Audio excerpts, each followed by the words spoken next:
Krishna to all the devotees who have joined us online today from Central New Jersey. Please accept my humble obeisances. Vancha kalpatarubhayascha kripa sindhubevacha patitanam pavanebhyo Vaishnavebhyo namo namaha. Ananta Koti Vaishnavrinda ki jai. Jagat Guru Srila Prabhupada ki jai. ISKCON Vartaman Guru Vrinda ki jai. His Holiness Jayapataka Swami Guru Maharaj ki jai.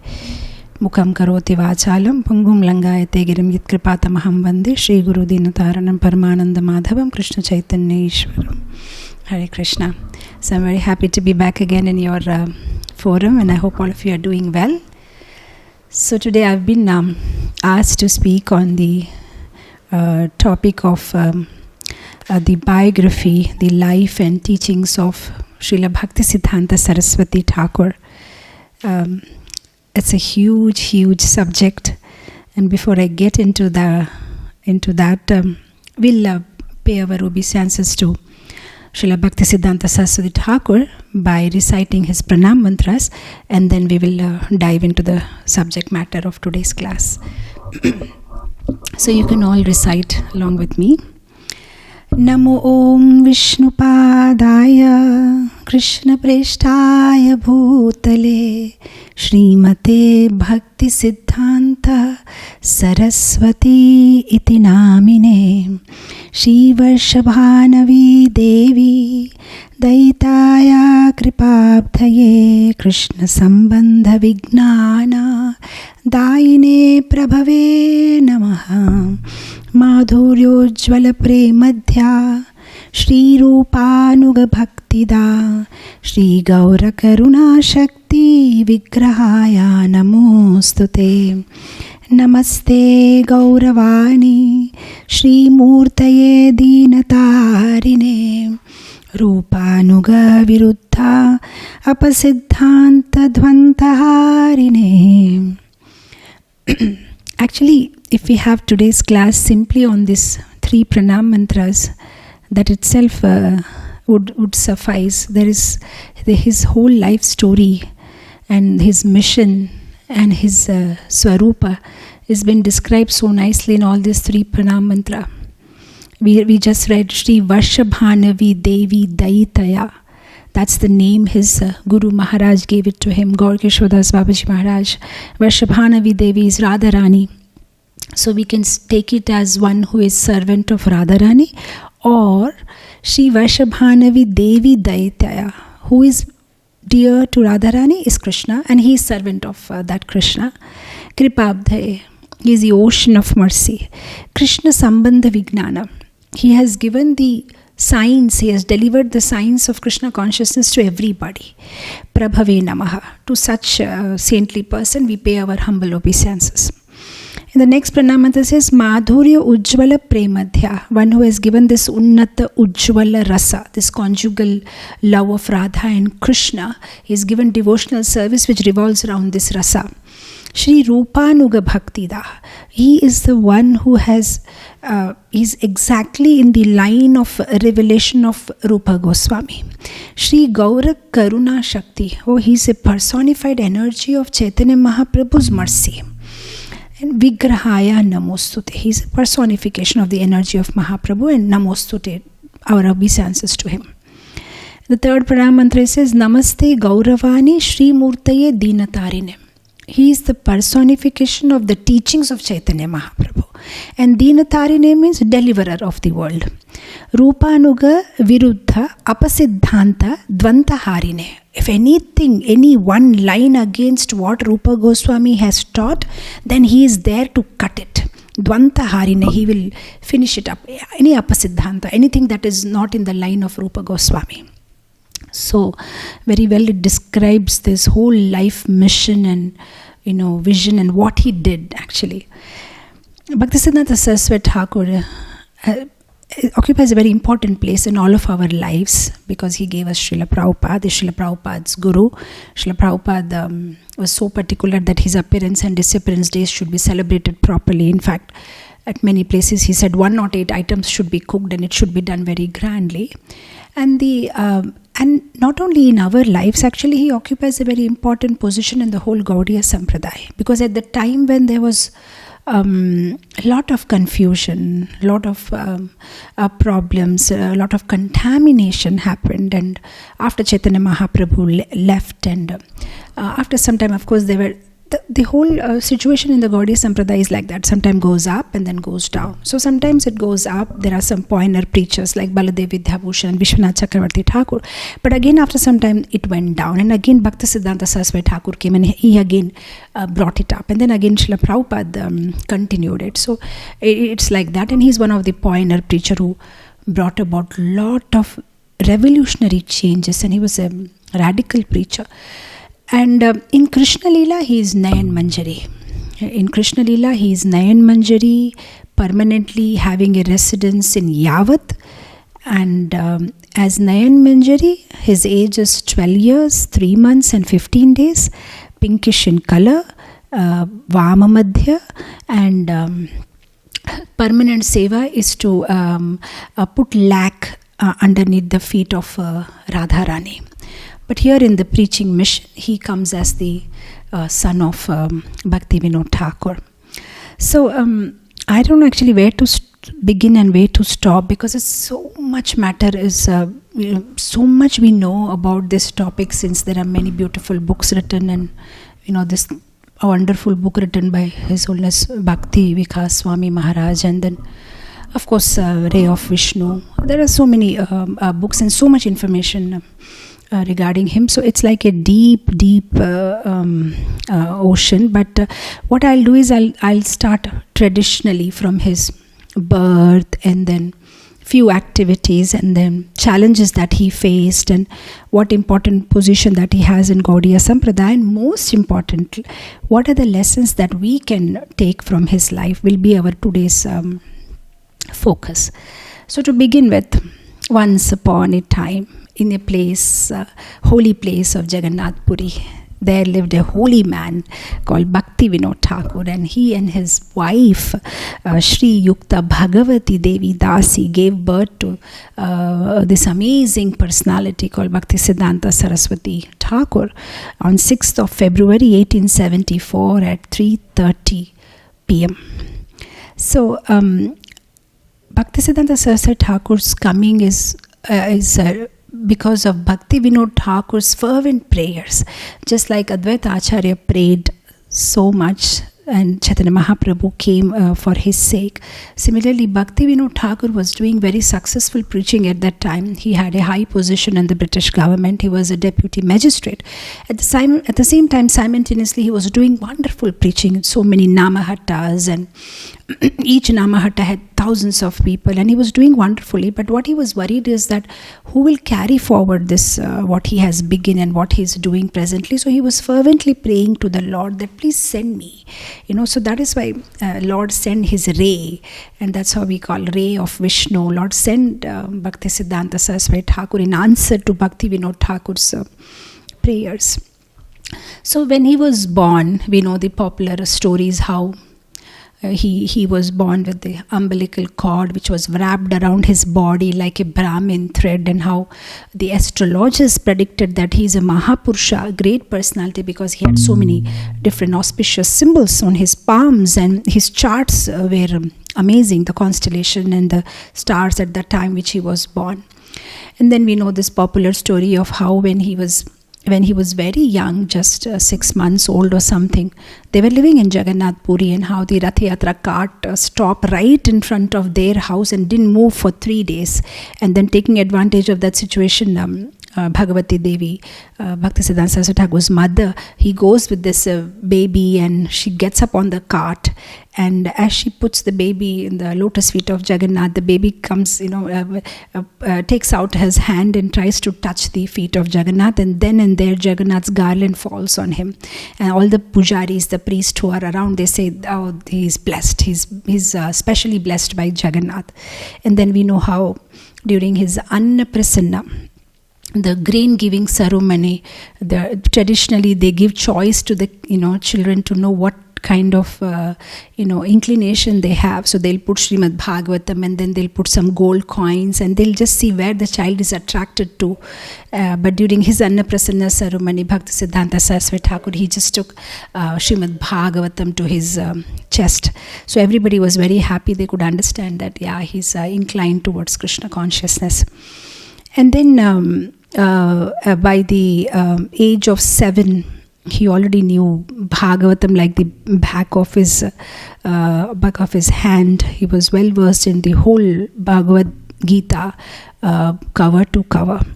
And then later they moved to Calcutta. And then in Calcutta they were building this Bhakti Bhavan. They were constructing a house. And while they were constructing, they did some digging. And while digging, they got this Kurma deity. So Bhaktivinoda Thakur, he gave this Kurma deity to Bhakti Siddhanta Saraswati Thakur. And so at that young age, he started worshipping Kurma Dev. And Bhaktivinoda Thakur also initiated him into Harinam. So he gave him beads to chant and he started chanting. He was also chanting the Shima mantra. In his childhood, he was called Bimala Prasad. Because we all know in Jagannath Puri, whatever is offered to Jagannathji, it is first given to Bimala Devi and then it becomes Mahaprasad. So, because the Anna Prasanga, the first thing that he took was Bimala Devi's Prasad. That means Jagannath's Prasad. So, he was called Bimal Prasad by his parents. So, he was Bimal Prasad Datta. Bhaktivinoda Thakur's official name was Kedarnath Datta. So, he was the son of Kedarnath Datta and he was called Bimal Prasad Datta. So by 13 years of age, he started proofreading. He proofreading his father's books. He was expert in Sanskrit. He was expert in vocabulary. In fact, he used to speak such chaste English that even the English were mesmerized by his English. The Britishers, so they were surprised whenever he used to speak. They used to wonder, does this word even exist in the dictionary? Such a high vocabulary he used to use, and he was a voracious reader. He used to read and Chaitanya Charitamrita, Chaitanya Bhagavat and so many other scriptures, and he was good in astrology. And he was a genius and in various fields. He was like a living encyclopedia, so intelligent, and he had such a memory. If he reads something one time, then that's it. He remembers it for the rest of his life. In fact, his teachers were amazed because he was never in the classroom. He was always in the library, and he just about knew everything. Then later, even when he joined the Sanskrit college, he was doing better than his teacher. So, in fact, about his high class English, one time Srila Prabhupada disciples were telling Srila Prabhupada that your Guru Maharaj books are so difficult to understand because of the English.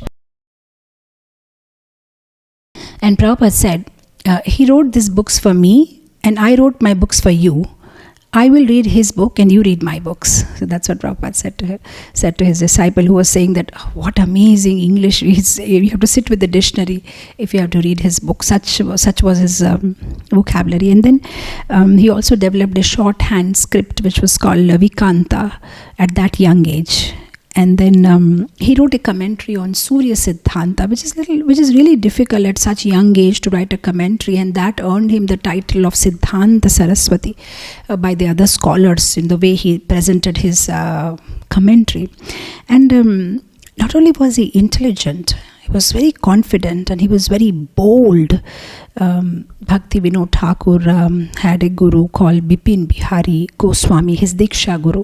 So once it so happened that he walked in and Bhaktivinoda Thakur paid obeisances to him, and this guru put his feet on Bhaktivinoda Thakur's head. And after that, when Bhaktivinoda Thakur went inside, Bhakti Siddhanta Saraswati Thakur, our Bimal Prasad, who was sitting there, he could not tolerate, and he just told him directly that you may be his guru, but do you know who my father is? He's Nitya Siddha, and how can you put your leg on his head? And then later, after some time, of course, at that time, immediately Bipin Bihari Goswami told Bhaktivinoda Thakur that your son is bold, too bold, he's actually rude. And later on, when Bhaktivinoda Thakur came to know about this, many times in his classes, he used to tell about this incident, that how Bimal Prasad reacted. And he was a bold preacher. He had a lot of scriptural knowledge, sharp memory.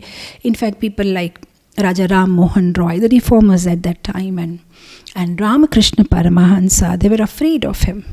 And there was this one very famous guy during those times called Ishwar Chandra Vidyasagar. So Bhakti Siddhanta Saraswati Thakur, he asked him, he said, why can't you speak about God? You're speaking so many things. Why don't you speak about God? In fact, people were so afraid of his bold preaching, and he was so knowledgeable. They could nobody could defeat him, and many scholars used to shiver at the sight, and especially the Mayavadis. If they actually saw him on the street, they would simply cross the road and immediately leave. They didn't even want to come in his sight, because they know they will be thoroughly embarrassed. And in fact, if he used to see Mayavadis, sometimes he used to just go and confront, you are an offender, you are an offender. Why do you say Krishna does not have a form? So he was like that, very bold. And the very famous incident is that of Medinapur. There were once this huge program in Medinapur, a 3 days festival, and where the big topic of debate was about the superiority of Brahmanas and Vaishnavas. So his father was supposed to go for that program, but he took to bed. He was ill. So in his place, he sent Bhaktisiddhanta Saraswati Thakur. So he went and attended that festival. He was from very young age. He was very good in debating, and he was very good in logic and rational thinking, and he could defeat just about anybody. So he went there and attended the 3 days festival. So on the first day, he started speaking about how great Brahmanas are, how the Brahmanas are so great that if they walk all the 4 directions, pay obeisances to the Brahmanas, and how Brahmanas means who knows the Brahma, they have Brahma Gyan, and wherever they go it brings all auspiciousness. So he went on and on and on praising the Brahmanas. So all those Brahmanas who were sitting there, they became so happy. Oh, looks like he's on our side, he's praising the Brahmanas. And then the second day of the festival, he spoke about the current situation the Brahmanas are in, how they have fallen down and how they are not up to the standard. And on the third day of the festival, the final mega conclusion he gave, that how Vaishnavas are greater than Brahmanas in every aspect, and their whole assembly was applauding him. They were all full of applause, and they were so happy the way he presented and concluded, that they were all mesmerized by him. And in fact, there was like a stampede. People wanted to run and rush and go and hold his feet and take the dust from his feet, and there were police officials who had to control the crowd, and there was almost like a stampede. Young boy speaking so amazing, and everybody was so happy hearing his arguments, and everybody was convinced. And then of course later on he went to King of Tripura, and he had a job there. He took a job with the royal king. He had to teach the prince, educate them, and give advices. He was like the royal historian, giving important advice to the king. But after 3 years of service, he decided to retire. So he told the king, no, I want to retire, because when he saw there were lots of politics and it's not helping his Krishna conscious preaching. So he decided to retire. But the king was so happy with him that he gave him full pension for the rest of his life after 3 years of retirement. And what was his age at that time? Maybe 25. So he retired at the age of 25 with full pension. Of course, after 3 years, he stopped taking the pension voluntarily. He said, I don't need it. Now, it was during this time that he met his guru, because Bhaktivedanta Thakur used to give classes, and Gaur Kishore Das Babaji Maharaj was coming to hear those classes. And at that time, Bhaktivedanta Thakur guided him that you can take Diksha from him. So then he approached Gaur Kishore Das Babaji Maharaj, said, I want to take Diksha from you. And Gaur Kishore Das Babaji Maharaj was surprised, because Bhakti Siddhanta Saraswati Thakur was like the scholar with so much knowledge and so much intelligence, and such a genius, and so many languages, and he was amazing with so much scriptural knowledge. He was an erudite scholar, And externally, literally, Gaur Krishna Das Babaji Maharaj was illiterate. So he said, how can I give you a Diksha? Why do you want to take Diksha from me? I don't think I'm qualified. And he convinced him. He said, well, I need your mercy. You have to give me Diksha, and I want to take Diksha from you. And then Gaur Krishna, of course, it's a big conversation. And then Gaur Krishna Das Babaji Maharaj, he replies, he said, mercy is not mine to be given to anybody. Mercy is Chaitanya Mahaprabhu's. So I have to ask him whether he's ready to give you mercy or not. So then very patiently, Bhakti Siddhanta Saraswati Thakur says, okay, I'll come back. You please ask Chaitanya Mahaprabhu, I'll come back. So after some time, he again goes. And then he asked, did you ask him? So he said, ask what? You said you will give me Diksha. You said you will ask Chaitanya Mahaprabhu. So he said, oh, I forgot to ask. Okay, now go from here. He said, but please ask him, I'll come back again. So he comes back the third time. So he says, yes, sir, have you asked? Have you asked Chaitanya Mahaprabhu? And then, Gaur Krishna Das Babaji Maharaj simply not interested to give him Diksha. So he says, I asked him. He said, no. Okay, now go. So he said, no, you are cheating me. You are worshipping Krishna, who is a big cheat, and you are cheating. You're cheating me. You have not asked him. You have cheating me. Unless and until you accept to give me Diksha, I'm not going to go. I have accepted you. I have given my heart to you. I have accepted you as my Guru. And I want to take Diksha from you only. So he counter-argues. And if you're not ready to give me your mercy, I don't know what to do with this life. I better give it up. I'm ready to go and, give up my life just now. Then Gaur Krishna Das Babaji Maharaj stops him and said, no, I'll give you Diksha. Go and take bath in Ganga and come back. So then he takes bath, and then Gaur Krishna Das Babaji Maharaj gives him the Diksha mantra, and then he gives him this name Varshabhanavi Devi, Daita. He gets this a name of beloved servant of Srimati Radharani. So 2 points that touched me when I was just going through this is, which we can take in our life, is determination. What determination Bhaktisiddhanta Saraswati Thakur had, whether it is about his Diksha, so much patience, and he kept on pursuing, patience but enthusiasm. Sometimes we have patience, but lot of patience, and there's no enthusiasm. In the sense, we may have patience like, well, the Goloka Vrindavan is permanent and the soul doesn't have death and I am permanent. So what's the hurry to go back to Goloka Vrindavan? Let us be patient. We may have that kind of patience. Actually, bhakti means it has to have patience and enthusiasm. That means every time there should be utsaha and dhairya and nischaya. There should be a lot of enthusiasm to pursue the goal.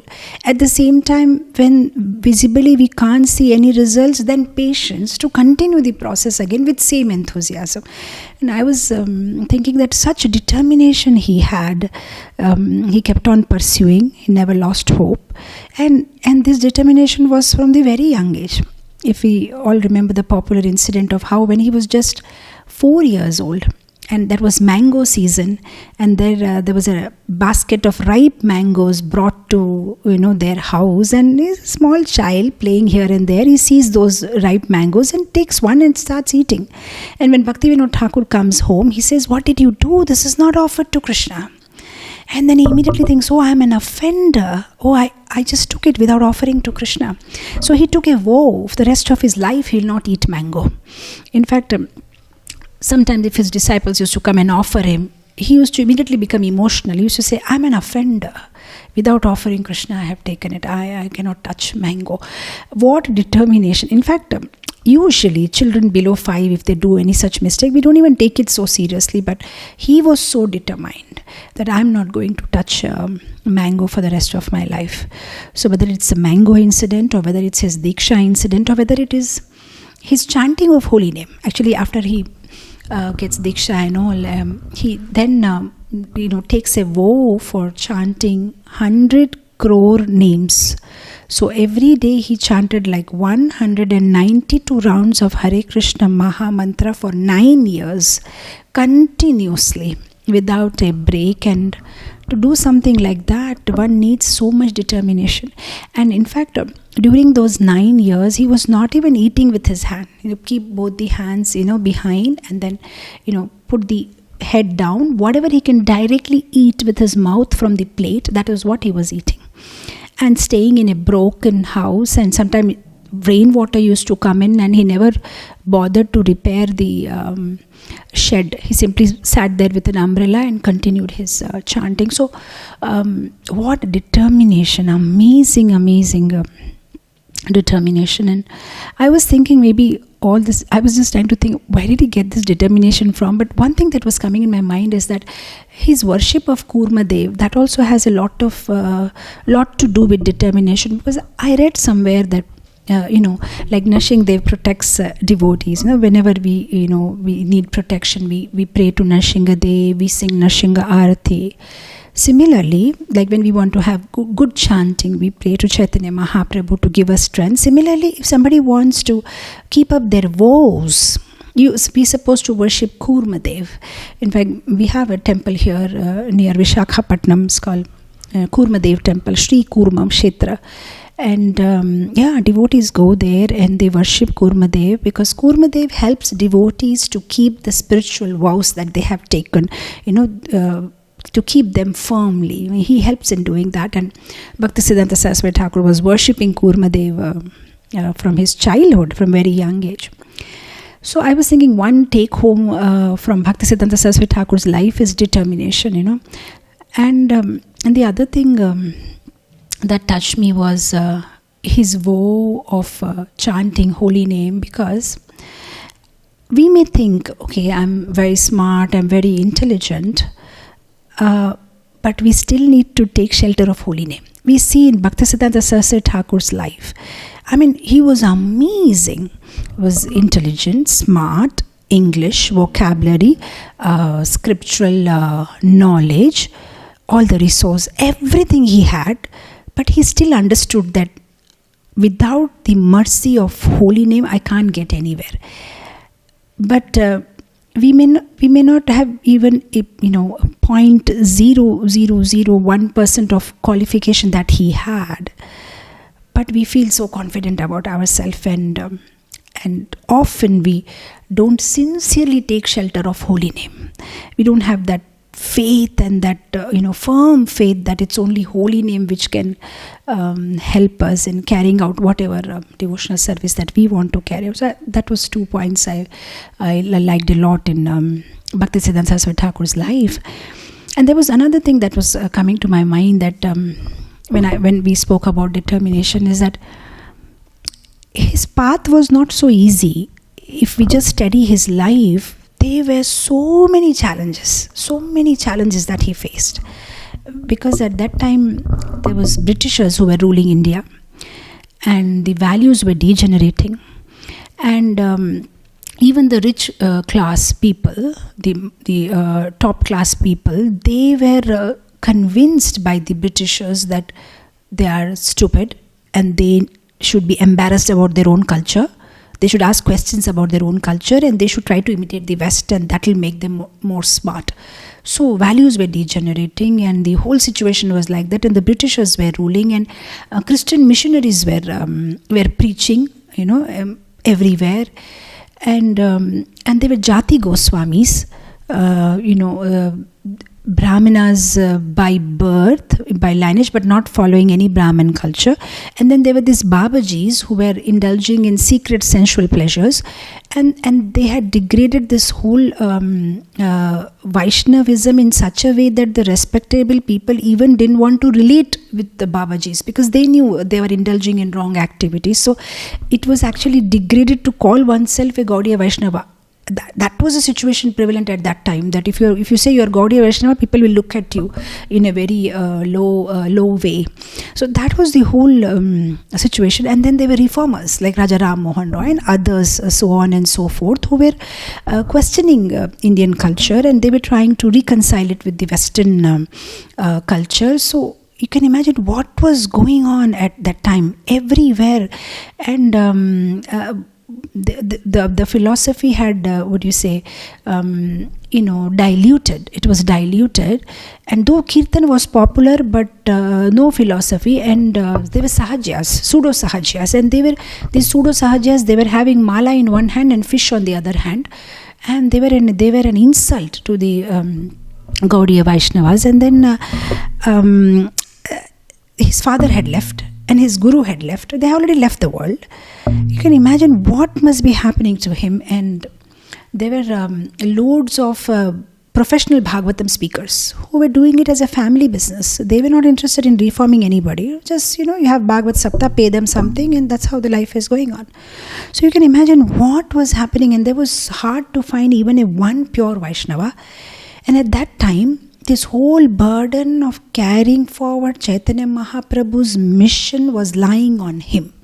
It was something that he had to do. And there was a lot of expectation from his father and his guru and the whole Parampara.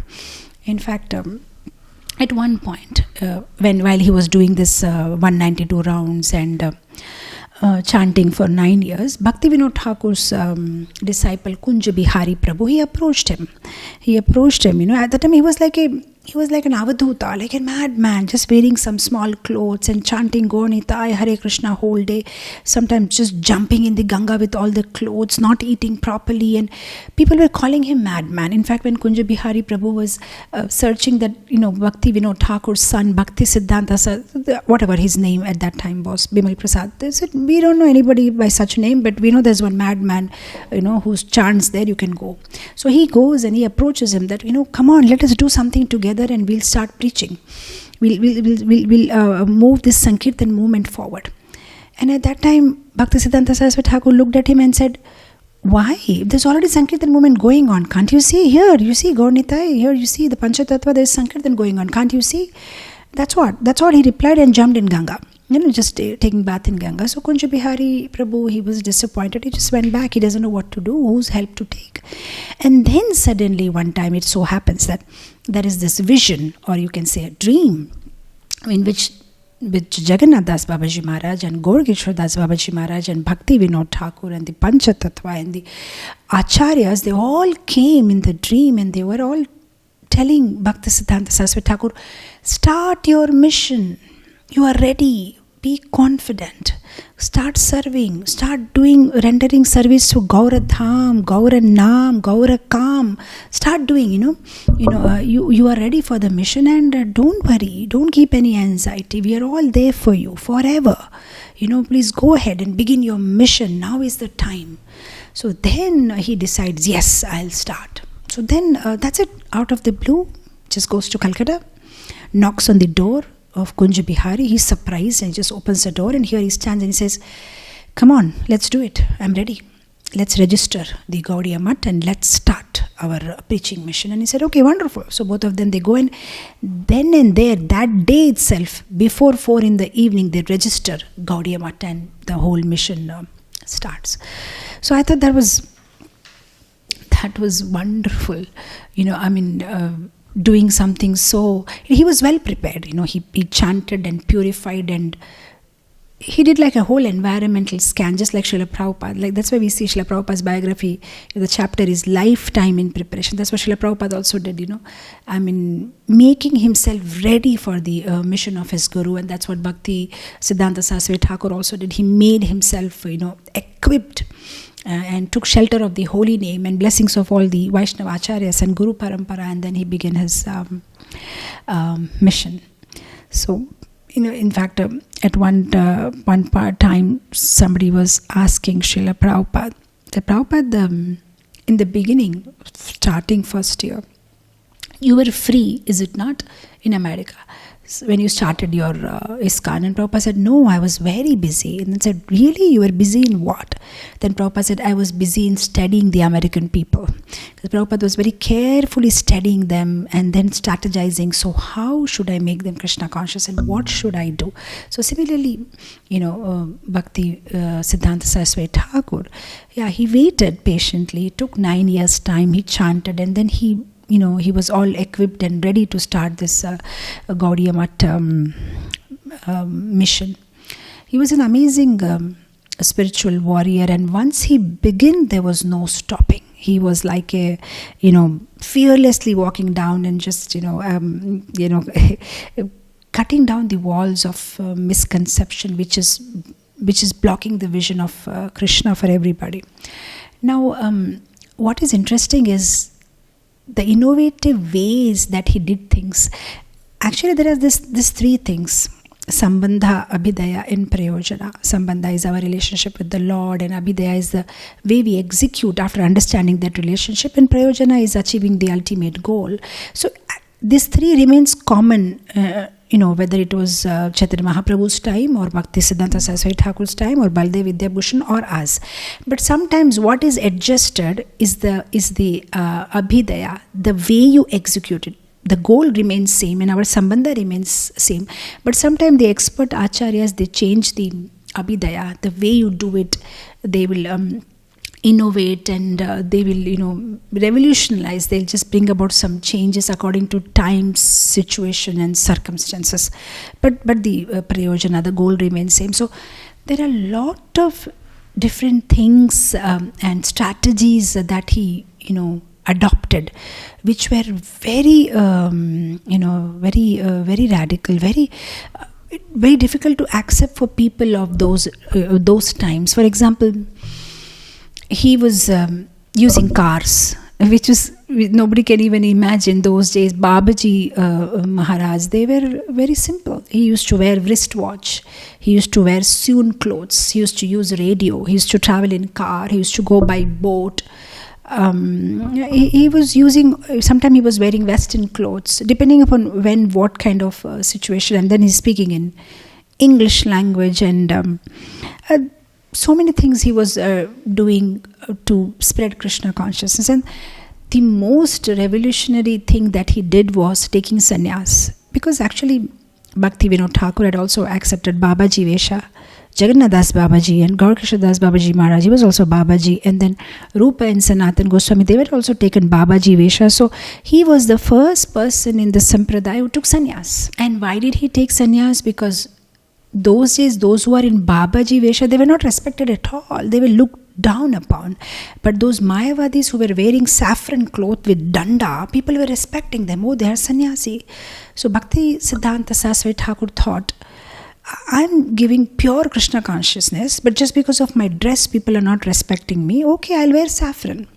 But then he didn't have his Guru. Maharaj was not on the planet to give him sannyas. So he just goes and takes sannyas by himself from the picture of his Guru. Just puts a picture of his Guru and he just takes sannyas. And he gives himself this name, Bhakti Siddhanta Saraswati. Siddhanta Saraswati he already had. He just added Bhakti to that. Bhakti Siddhanta Saraswati Thakur. And he said, now I'm in the saffron robe, so that now people will listen to my Vani. So that was, very revolutionary, taking sannyas by yourself. And then, but he went to any extent to do the preaching. And not only did he take sannyas, he gave sannyas to so many. He created like a big army of sannyasis and brahmacharis, and they were all on fire. They were all helping him in spreading Krishna consciousness. And then another very special thing that he did was creating institution, which is very surprising because all along it was he who was against institution. In fact, he made many statements and spoke against having an institution. In fact, having an organized religious institution, he compared it to Putana. He said, just like Putana, she promised milk but delivered poison to Krishna. This is what the organized religious institutions are doing, and they have been misused. And they are promising something, nourishment, but actually they are they're not doing. They are like Putanas. So he was so much against an organized religious institution, but when he saw the need for it, that looks like without this, I won't be able to spread Krishna consciousness fast. Then he just changed. He changed his stand, and he, started this organized structure of Gaudiya Math. Because his argument was that not everybody, small devotees, may have a strong urge for Krishna consciousness. They may have a small urge for Krishna consciousness, but this small urge has to be nourished.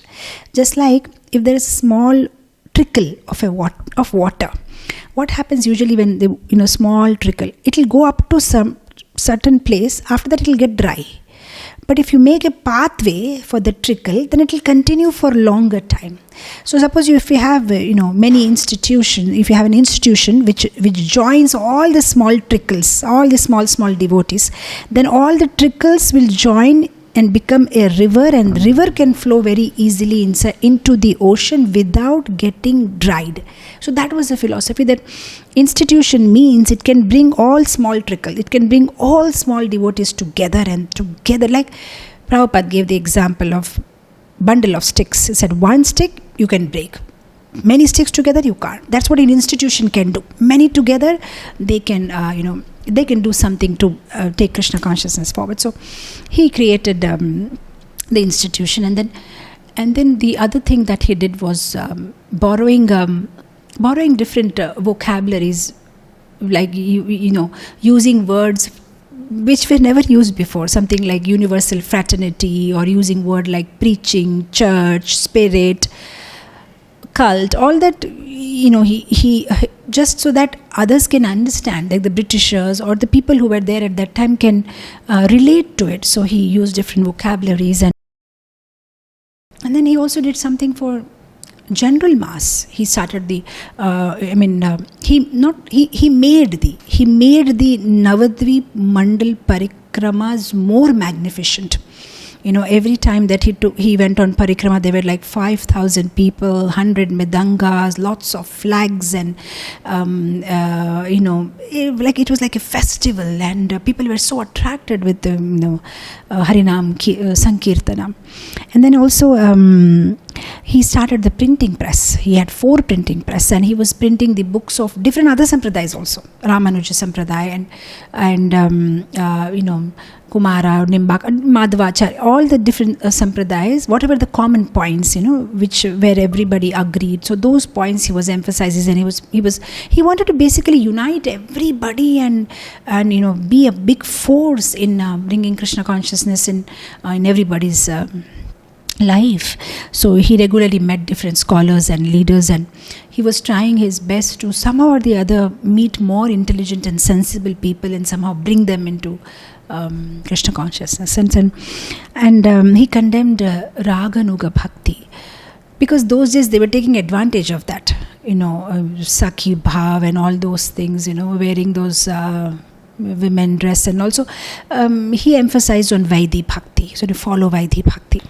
And then he emphasized a lot on Shravan and Kirtan. So you should hear regularly. He used to tell his disciple every day hear the Sanatan Siksha and read Chaitanya Charitamritam. In fact, he was so attached to Chaitanya Charitamritam that at one time when his disciples were saying, those days there are like, floods, and sometimes, everything goes under water. So they said, what should be our priorities? So he was saying that 2 things you should protect always. One is the deities and one is the books.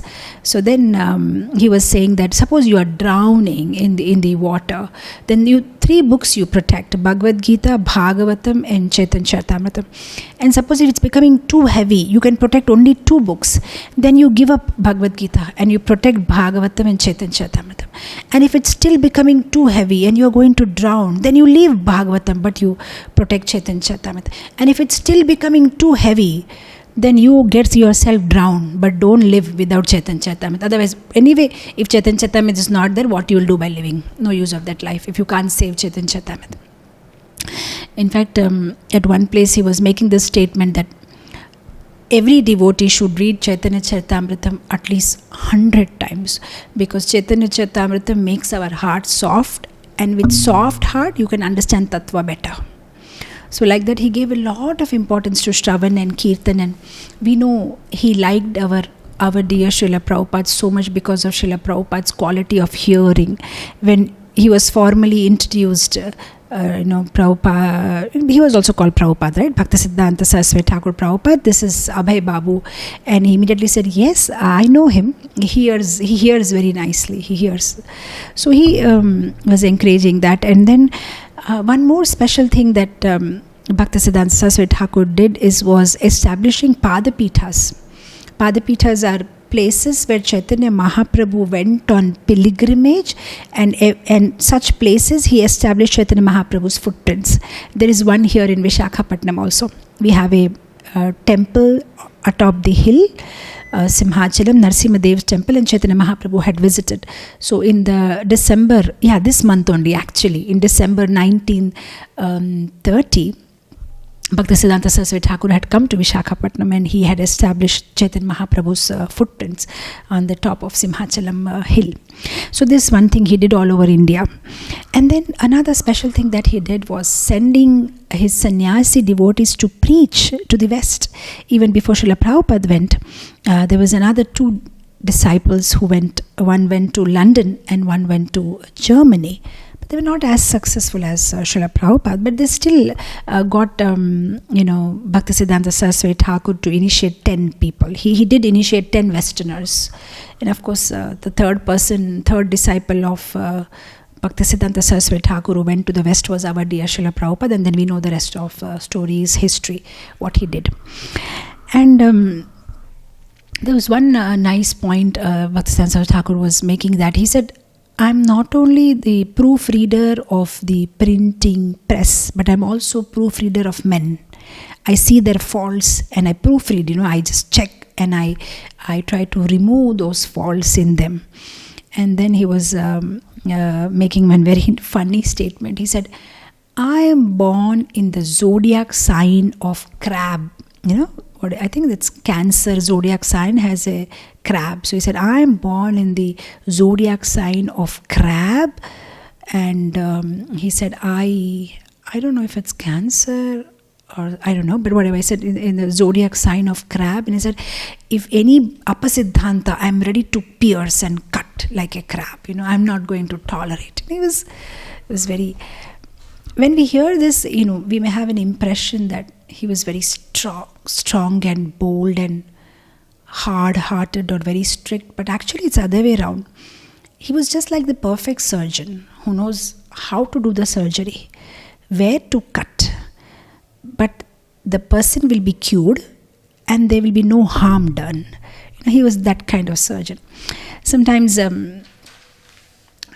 we see other preachers who try to imitate Srila Prabhupada or other acharyas and try to be too strict. But, what happens ultimately is the operation is successful, but the patient dies.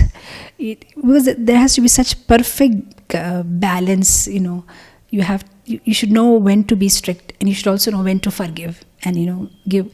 Actually, perfect preaching happens if you love the person you are preaching. Unless and until you have genuine love and care for that person, you cannot preach nicely.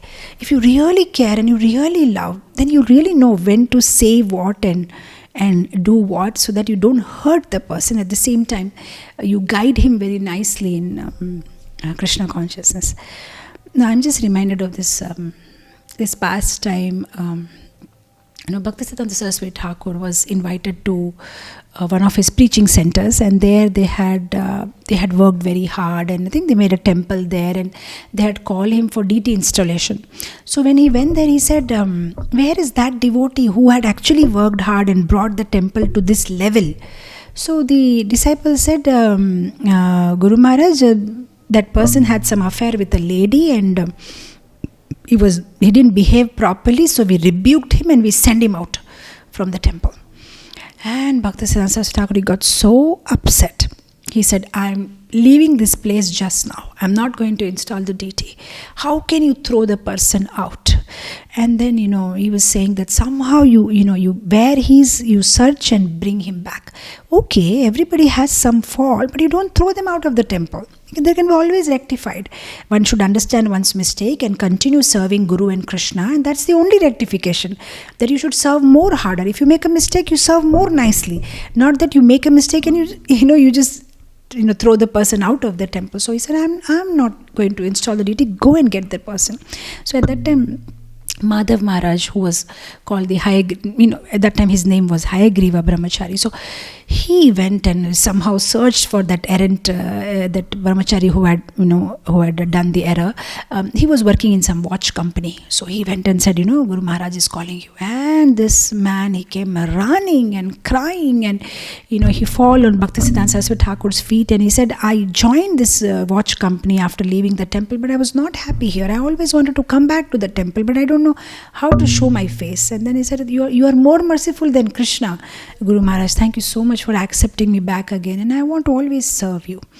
So that's how he just accepted him back. And I thought that was so sweet. I mean, at times he was very tough. At times he was very sweet. At times very tough. One time, one of his disciples who used to give regularly 2 rupees donation. Those days 2 rupees was a big thing. Every month he used to give 2 rupees donation to Gaudiya Math. So one time Bhagavatam class was going on, and that man, he just walks in, like moving everybody aside, and comes and sits in the front. And immediately in front of everybody he said publicly, just because you are giving every month 2 rupees donation, you have not purchased me. If you have come late for the class, go back and sit, So at times he could just be blunt, and at times he was so affectionate that even if somebody made very big mistake, he would just forgive them. And there was this one cook in Gaudiya Math who was very aggressive, and he used to end up fighting with everybody, and he died. And when he died, devotees were actually relaxed and happy, and they were all saying, how he used to fight, remember, how he used to fight for this. They were all discussing like that. And Bhakti Siddhanta Swami Thakur was in the room, and suddenly he opened the door. He's hearing all this, and then suddenly he opened the door and he said, yeah, but he used to maintain his dhoti very cleanly, very nicely. He used to wear his dhoti. And after that, everybody kept quiet. So what he was trying to give message is that why not look for the good, in somebody, instead of always criticizing. And at many occasions, he did that. One thing that he hated was criticizing devotees. He was completely against this, even in his final instructions. And time and again, at number of places, he has said, don't look at others' fault. That is not your business. You look at your own self. How much lust you have, how much deceit, kutinati, what is filled inside you. Check yourself. Don't look at others. This is one thing he, kept repeating. And the other thing, that he was so particular that if somebody has come into Krishna consciousness, you can't take it so easily. And there was one statement he made where he said that he expects, of course I'm paraphrasing it, not the exact words, but he said, I'm expecting that every soft-hearted, tender-hearted, or every Gaudiya Vaishnava will be ready to shed 200 gallons of blood to make one person devotee, or to give nourishment to the spiritual corpus of one individual. Somehow bring him back from the clutches of Maya. This is his expectation from everybody, that just to make one devotee, we should be ready to, shed 200 gallons of blood. No, that is very inspiring, because sometimes when you are preaching and you are in a community, so many times such situations may arise where you have invested so much time and energy in a particular devotee, and when he doesn't reciprocate or he doesn't grow in Krishna consciousness, and you may feel disappointed. Oh, I work so hard behind this devotee, but we can always read this statement and okay, I haven't given 200 gallons of blood yet. So we can always feel better that okay, I haven't given 200 gallons of blood. We are supposed to give 200 gallons of blood to make one person devotee. So he was so caring and so so loving. And I think he used to, just like our Srila Prabhupada, who maybe wrote answers to 7,000 letters in his lifetime, apart from writing books and morning conversations and meeting different people and guests and giving Bhagavatam classes, and he wrote more than 7,000 letters. Similarly, Bhaktisiddhanta Saraswati Thakur also, he used to reply each and every letter, not dictate to his secretary or write answers. And there were 2 or 3 bullock carts which were carrying those letters in different places and giving answers to everybody. So he was really concerned, and he wanted to personally reciprocate, with everybody. And there's one other thing that I like so much about him, and personally I've tried to use this in our community. Anybody who is at loggerheads, they don't like each other, then he used to make sure that, make that person publicly glorify the other person. And now imagine what will happen, They have some problem with each other, and now they're supposed to glorify each other publicly. So what will happen? All your anger and enviousness and everything, whatever bitterness you have, it just evaporates. So he had like this, unique to make sure that everybody is together and cooperate together, because we are a minority. Actually, we are very few in this whole big world, and if we don't cooperate with each other, and if we are, not together, how will we spread this mission? So he knew how to maintain just the right balance. Sometimes scolding, sometimes giving lot of affection. He said not to criticize. At the same time, he used to say, a sadhu who flatters you is your enemy. You should be away from them. A sadhu who flatters you, somebody keeps on praising you, then he's your enemy. He's not your well-wisher, because he's not telling you what is right. At the same time, he'll say one should not criticize the other devotees. So just maintaining the right balance. So such amazing were his classes that every class of people got attracted, whether they were intelligent class or they were just normal mass people. In fact, the Britishers at one point had sent a spy that go and check what does he speak in his classes. You come and inform us back. So this spy, he came and he was sitting through the class, and after 3 hours of class, instead of going back and informing the Britishers, he thought, I got my guru. He just left his job and he said, I just want to surrender. And he became a disciple of Bhaktisiddhanta Saraswati Thakur. So from that time, the Britishers, they stopped sending spy, because if we are sending spy, we are giving him disciples, because our spy, they go and become his disciple after they hear his class. So, so amazing he used to speak. And then not only that, he used to speak for hours. At one time, he spoke for 7 hours continuously. So the disciples were now tired. So one of the disciples went and very humbly said that, Guru Maharaj, maybe you need to take rest. You've been speaking last 7 hours. So he said, yeah, speaking Krishna consciousness is rest. Last 7 hours I'm taking rest. Okay, now I'm taking rest. Now we have to do something, action. So for him, speaking about Krishna is like taking rest. So like that, he used to give amazing classes and practically demonstrate whatever he was speaking, so that they can understand it, nicely. There was achar and prachar. I'm reminded of one funny incident. One morning, Bhaktisiddhanta Saraswati Thakur, he gave a very amazing class, a very strong class on detachment, how one should be detached. And that day, after prasadam and all, he was, as usual, he's just writing his books. There is this ink bottle and everything. And he saw from his room that a monkey is gone, to the storeroom and taken 2 bananas and running away.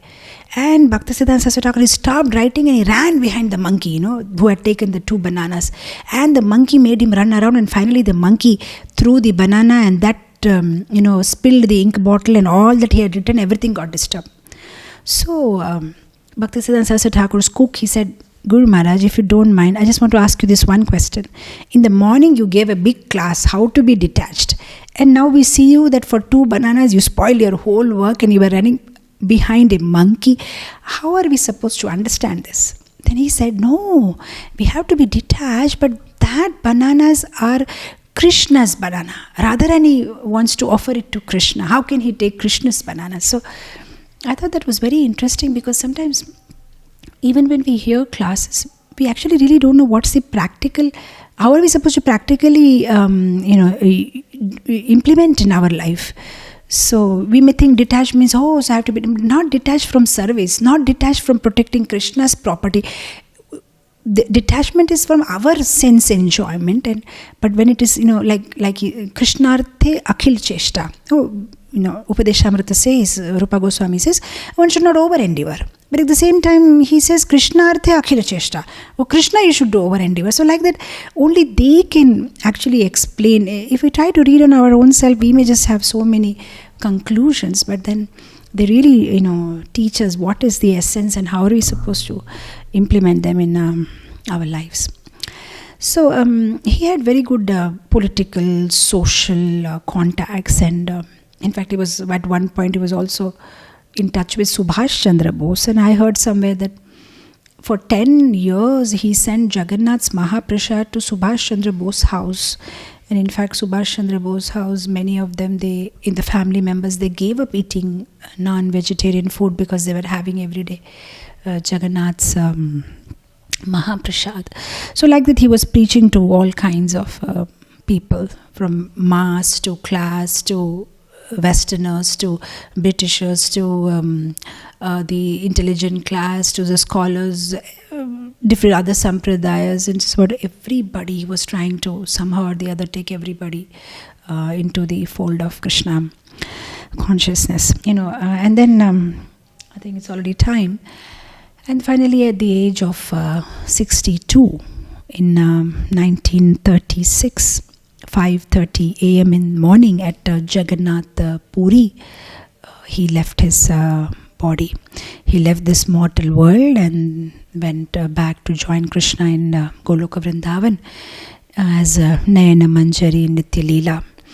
So in his final days, he was in Jagannath Puri, and he gave very important instructions there. And the last 10 days, he had become very sick, and he knew he's going to leave, and he gave very important instructions. And at that last moment, when he was just about to leave, he asked Sridhar Maharaj to sing this bhajan, Shri Rupa Manjari Pada, and then one another bhajan of Bhaktivedanta Thakur and Shikshashtakam, and giving very nice and important instructions to his disciple.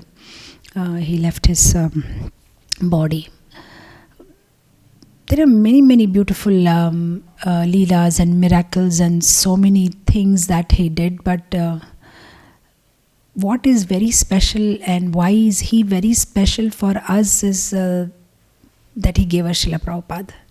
And, that's one thing, that he gave us Srila Prabhupada, because it was his pursuance. He was persisting, Srila Prabhupada, that you leave your house, take sannyas.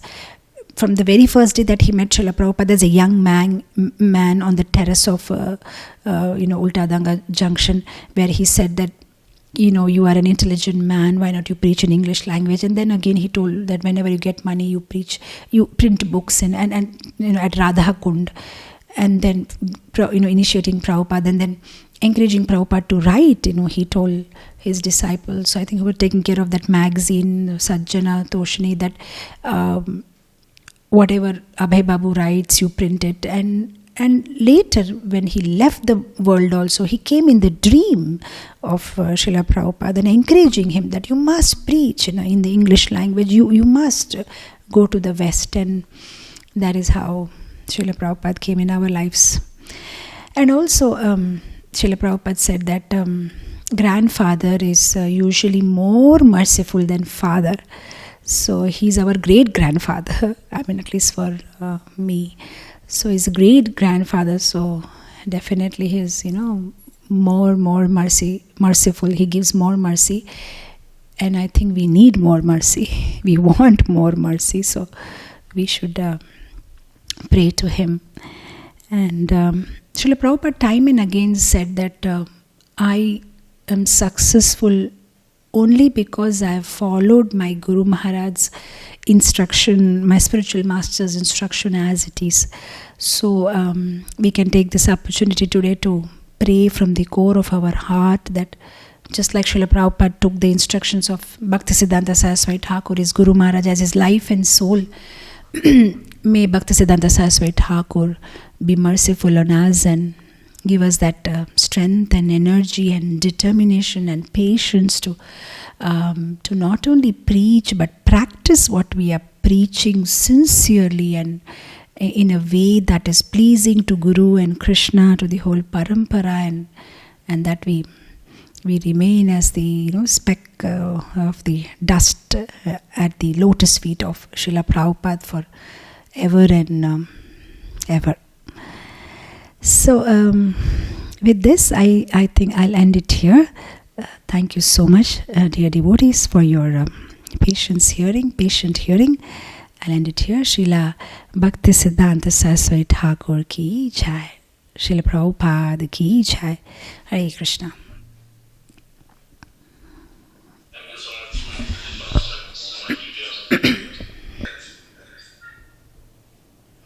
Okay, so your question is that you're chanting sometimes very nicely, but on the days that you're not chanting, you get frustrated, and sometimes that frustration becomes too much and you pour it out on your family members. So what to do about it? Actually, there is something in this connection related to Bhaktisiddhanta Saraswati Thakur's life, I'll tell you. Because Bhaktisiddhanta Saraswati Thakur made a statement saying that you should cry for Krishna. So then the devotee said, but Guru Maharaj, we are not able to cry for Krishna, then what to do? Then he said, then you should cry that you are not able to cry for Krishna.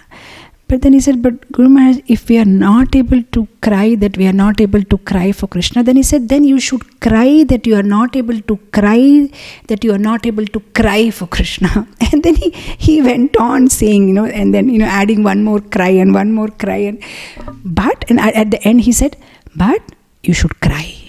Somehow you should cry. You should cry. So actually it's a good sign if somebody is like frustrated and angered and why didn't I do my chanting today properly, or why couldn't I do it? It is nice because it shows that it's so important for you, but you don't have to show it on others. You should show it on yourself. That's the only change you need to make. That frustration is good. Being relaxed is not good, Being in a relaxed mood, okay, today I could chant, today I could not chant, no problem, I'll chant tomorrow. That's not a good attitude for sadhakas. They should have that passion. Why can't I have to complete my rounds today? I should chant. How dare I didn't chant? But you shouldn't do it on, pour out the frustration on others. The fact that we pour out frustration on others shows that we are in the mood of thinking that, others are not responsible for our shortcomings, or if we are not able to do something, we are responsible. And when we have a lot of false ego and we think we are the boss, then that comes out where we think we can shout on somebody or get angry on somebody, or we just have to work on our humility quotient. We just have to work on our humility. And if we understand that Krishna is in everybody's heart, and if we understand that we are making offense and they're all Vaishnavas, and if we are in constant consciousness, like many times I give this example, just like when you go to a departmental store, they have a sign, you are under CCTV surveillance. There is a CCTV and we are watching you. If a devotee is always constantly thinking, I am under CCTV surveillance and Krishna is always watching me, then he'll be so careful. And every time that I'm talking, dealing, speaking with anybody, whatever way I'm behaving, I'm constantly being watched by Krishna. And whatever we do, or we talk, or we behave, we should just rewind and check. If some senior Vaishnava from temple, from wherever, in whatever community was standing here, would I have spoken in this way with my wife or my son or my daughter or my mother? Or if my Guru Maharaj was standing there, would I have spoken like this? Or if the Lord is present here, would I have been? So we can just check, and then we understand where we are going wrong. I think the whole process of bhakti is to be conscious of Krishna and conscious of what we are doing, saying, very mindfully whatever we are doing, and the fact that you realize that you are doing that is also a good sign. Avlokan, that I think I'm sometimes there are people on the certain stage where they don't even realize. They think I'm fine, but then at least now because we are regularly chanting and associating and hearing, we understand, no, I'm wrong and I want to correct myself. And then again we improve a little bit more and we say, where should I correct myself and how should I correct myself? But the fact that we are meditating on it itself will give us correction. There is no other outside medicine to be taken, or there is no quick fix solution. It's not like 2 minutes Maggi noodles. You just have to, so now we are conscious and we are constantly being conscious. So when we are constantly being conscious, the graph will improve. Because sometimes, if the graph is like you are every day getting angry or regularly showing your frustration on others, then from every day it may become weekly, from weekly it will become monthly, then sometimes and yearly, and then slowly it will go away. But the fact that we know and we are aware and we are working on it, And that's it. And we are on the way. So it will happen slowly. So you're conscious and you are sharing it. And the fact that you publicly shared it itself shows that you're doing so good. You're like, okay, you're accepting it. So then slowly you just have to be conscious of it and try to avoid it by yourself. It's in your hand. Who else can help you? You have to help yourself. So it's in your hand. And next time actually not able to do chanting properly and frustration all arises because of there's so many other deep rooted reasons. Sometimes it's lack of time management, and sometimes we don't know what to give priority, and we end up doing things which are not so important, and we end up pushing our chanting, so it's all related actually. See, the fact that anger comes out or frustration comes out, it's a symptom, but the disease is something else. There's so much under the iceberg, there's so many things that must have that may be going wrong. So we need to sit over and think about it. Where am I going wrong? Is it my time management, or is it my why am I not able to do it? So, and why am I getting angry on others? So you'll have to sit over and think for yourself.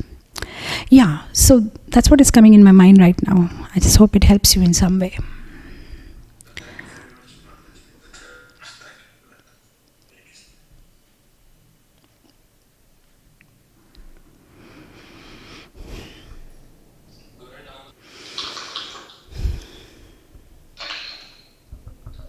First of all, thank you so much for making that wonderful point. I just like that point, what you said, that, not physically carrying a fish on one hand, but we are actually mentally carrying fish and crab and everything, so many things in our hand. It's a wonderful point. I liked it. And that's so very true. And your second part is that, so how do we constantly be in that consciousness of CCTV camera that, yes, Krishna is looking at me? I think the more we do Shravanam and hearing, the more Krishna becomes a big part of our life. The more importance that we give him, and the more we hear, we become more conscious of him. That's what I'm able to understand, that when the Vanchan, when the Swadhyay happens very nicely, we are so much conscious of Krishna. He's all over our mind because he has occupied so much space in our mind, because we are regularly hearing and associating with devotees. I've seen with small children also, those whose parents go regularly for temple programs and temple seva. So when I interact with them, they say at our house the only topic is the temple, and this happened in the temple today, and prasadam and service, and this Maharaj is coming. So they're so much occupied by a temple that it's difficult for them to remove temple from their mind. And I think that's what, if we are also regularly doing a lot of Shravanam and Kirtanam, Krishna will be all the time in our mind, and we'll be conscious of him every moment. Gradually it will happen. That's what yoga is all about, is it not? Yoga, yunjam, to be connected to Krishna at all times. And that is what is the essence of our spiritual life, that somehow to be conscious of him. That's why it's International Society for Krishna Consciousness. Always remember Krishna, never forget Krishna, somehow be conscious of Krishna. And I think for this yatra only I had given this 4-part series on how to become favorite devotee of Krishna.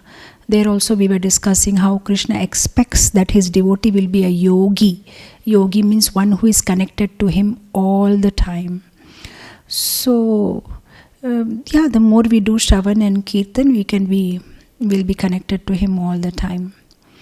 Practically, personally, in my life, I have seen if sometimes if Shravanam goes down, the connection actually goes down, because you get so much occupied with so many other activities. But when the Shravanam is good, you're on high all the time, and everything that you do, say, will remind you of Krishna. That's what is coming in my mind. How to have the CCTV mood is more of hearing and serving and seva and hearing kirtans and regularly associating with devotees. That reminds you of Krishna all the time. Okay, now you say, you you made one statement. You're saying that if anything good happens, we give the credit to Krishna. Okay, it's Krishna did it. And if anything bad happens also, we think, okay, it is Krishna's plan. But in spite of thinking like that also, somewhere in the mind we are thinking, but I wish it would have happened in some other way. Why did it happen in this way? So are we being hypocrite? No, we are not. Because what is good, and what is happening bad to us is bad. Just because you are now Krishna centered does not mean that everything bad that happens in your life you can accept it as good. You accept good as good and you accept bad as bad. But the only thing is, amidst the bad you try to see something good. So for example, today if somebody went to a doctor and he just came to know that he's got 3rd stage cancer, or let's say, some kind of a disease. Now if you tell me that he should think it's good only because whatever Krishna does is good, how dare I think it's not good? I'm feeling guilty. Am I hypocrite? No, bad is bad. Definitely it's bad that you have cancer, and you have definitely all rights to feel bad about it. But what you can do is you can see good amidst the bad. So everything that happened to you may not be good, but you can see good inside the bad. That means at that time you can say, okay, yeah, this is really bad that I have this health issue, but at least I came to know now. I know, at least I went through the test. Oh, at least I have the money to pay for the medicine. Okay, at least I have the doctor. Oh, at least I got Krishna consciousness before I entered into this disease. At least now I know, like Parikshit Maharaj, even I can chant Hare Krishna. Oh, at least I have devotee association. Maybe they'll come and do kirtan for me. Oh, at least I have, I have settled my wife and children. Okay, at least I have. So like that you can start searching for the good in the bad. But bad is bad. Just because you're Krishna conscious, you can't say bad is good. So there's no point of feeling guilty or feeling hypocrite that why am I feeling bad and why am I not able to accept everything as, as it is. No, the fact that you think, okay, Krishna is my well-wisher and whatever happening, Krishna may be having a plan, but I wish it had happened that way. It's not wrong. It's not wrong. It's completely human to think in that way, and that doesn't make you hypocrite. Everybody will have some kind of a thinking, oh, I wish it happened like that, and I wish, because as long as we have brains, definitely we'll think, we can't completely switch it off. The whole point is not to stop thinking, but just to, add to it, saying that, okay, it's Krishna's plan. It may be Krishna's plan. Okay, Krishna may be having some plan, and, give a solace to ourselves, and slowly we come to such a point where we are completely... See, the fact that you think it is Krishna's plan also is one stage of surrender. Where what are the 6 limbs of surrender, right? Avashya Rakshibe Krishna. Krishna is my well-wisher. He'll definitely protect me. He has a plan for me. So so there is nothing to feel guilty about. It's completely human to think in that way. What would be wrong is if you would think, just because the thing didn't happen my way, Krishna is not helping me, Krishna is not protecting me, so I'm not going to chant. That would be something negative. But the fact that you're simply thinking, I wish it would have happened in that way, is not wrong. There's nothing wrong in wishing. You can always wish for things to happen in certain way. But the only thing is what kind of response or reaction. If you are not reacting in an adverse way, you are not a hypocrite. That's what am I thinking? Yeah. Prabhu, you have asked a very nice, very interesting question. When we come into bhakti life, we become very soft and we become very humble. So how do we live in this material world? Because there are people who may be very rough with us, and then at certain points we may have to, react in different ways. So when should we tolerate and when we shouldn't tolerate? So actually I have given a complete class on this, Prabhu, but I'm unable to remember what is the title of that. It would have really helped you if you would have gone through that, because there I have given various examples on when to tolerate, when not to tolerate, why to tolerate. So like that I had covered many things, but I'm unable to remember the title of that.